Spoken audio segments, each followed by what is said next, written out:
Salut tout le monde, bienvenue au cours Log 8235. J'ai préparé ici une série de 5 vidéos pour vous initier à Unreal 4 ou juste au développement du jeu vidéo. C'est une série de vidéos qui tentent d'être complémentaires au cours. C'est afin de mieux vous préparer au cours, que vous arriviez puis que vous compreniez un peu mieux comment utiliser Unreal 4. Parce que Unreal 4, ça va être...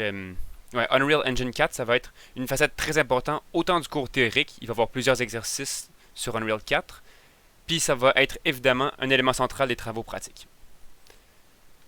Donc, les 5 vidéos, je vais vous décrire un peu le contenu de chacun d'entre elles. La première vidéo, ça va être une vidéo qui va parler de l'installation de Unreal et de la configuration de Visual Studio. Il y a certaines choses qui doivent être faites pour être sûr que tout ça c'est bien configuré puis que vous soyez prêt à coder. Entre autres, étant donné qu'on va travailler avec Unreal puis on va coder en C++, il faut savoir comment lier les deux ensemble puis générer une solution C++. Deuxième vidéo, on va parler de l'interface de Unreal. Ça va parler entre autres du Content Browser, euh, des liens entre le projet C++ et du Unreal Editor et du reste de l'interface. La troisième vidéo, ça va passer au travers des classes, des fonctions et des variables de base de Unreal. Puis tout ça, ça va être dans le but de mener à un exemple de code pour faire déplacer un personnage.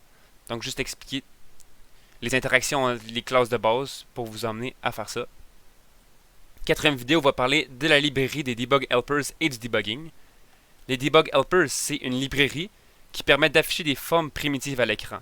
Donc par exemple des flèches, des sphères, des cônes. C'est vraiment utile pour débugger.